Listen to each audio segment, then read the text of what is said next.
And President Trump softened his tone in a post on Truth Social, stating, "Don't worry about China," and that Chinese leader Xi Jinping just had a bad moment.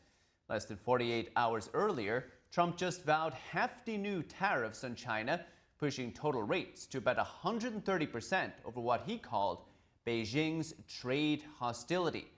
Beijing then fired back on Sunday. NTD's Flora Hua has more. President Trump posted the latest update on Truth Social after Beijing pushed back on his tariff hike threats. The Chinese Ministry of Commerce responded earlier on Sunday. It did not threaten any specific tariffs on U.S. goods in retaliation, but said China is not afraid of a trade war with the U.S. It also said China's new export controls don't constitute export bans, adding that applications meeting China's standards will be approved. Beijing also warned that applications for military-related purposes will be denied. Beijing's new restrictions target a wide range of rare earth products that are critical for both high-end tech manufacturing and military applications. China dominates the global refinement of rare earth. Following China's statement, the U.S. Trade Representative Greer said the U.S. won't allow China to continue its power grab of rare earth minerals. Here's the ambassador responding to China's reaction at Fox News' The Sunday Briefing. Well, their announcement today, they didn't announce anything specific. Again, I think that they've realized they've overstepped. And remember, we've had a deal in place with China since May where we said we'll keep our broad tariffs in check if you keep sending us rare earth magnets.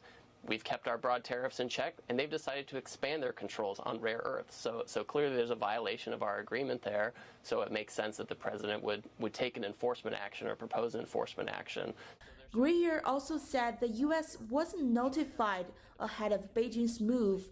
Instead, they found out about it from public sources and then reached out to their Chinese counterparts. The top trade negotiator did not rule out the possibility of a Trump-Xi meeting at the end of the month. On Friday, President Trump hinted he would cancel that meeting as he condemned China for, quote, great trade hostility. Just want to confirm, have you canceled your meeting with President Xi? And no, I haven't canceled, but I don't know that we're going to have it. But I'm going to be there regardless, so I would assume we might have it. But, you know, they hit the world with something that really is not anything that people are going to do. And it was shocking. Where did that come from? It was just, that was out of the blue, right? Out of the blue, they came up with this whole import-export concept. And nobody knew anything about it. The Trump administration did not make the tariff hike on China a done deal. Back in China, insider sources hint the Chinese regime might be going through a big power shakeup. A former CCP official said insider sources informed him that Xi might suffer a stroke earlier this week. NTD cannot independently verify the source. President Trump's remark that some very strange things are happening in China has fueled speculations. We will keep you updated. Flora Hua, NTD News. And more on U.S.-China trade tensions. Treasury Secretary Scott Bessent said President Trump was on track to meet with China's Xi Jinping in South Korea.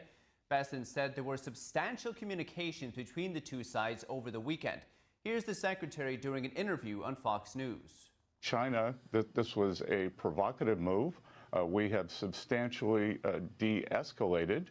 President Trump said that the tariffs would not go into effect until November 1st.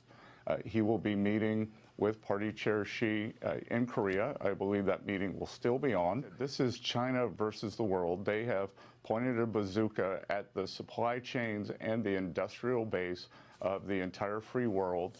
And, you know, we're not going to have it. China is a command and control economy. They are neither going to command nor control us. Bessent said the 100% tariff does not have to happen. He said despite the tariff announcement last week, the relationship with China is good. Adding, quote, lines of communication have reopened, so we'll see where it goes. Bessent also said there will be lots of staff-level meetings in Washington this week. Those will happen on the sidelines of the World Bank and International Monetary Fund annual meetings in Washington. Besson said the U.S. expects support from allies including Europeans, India, and democracies in Asia.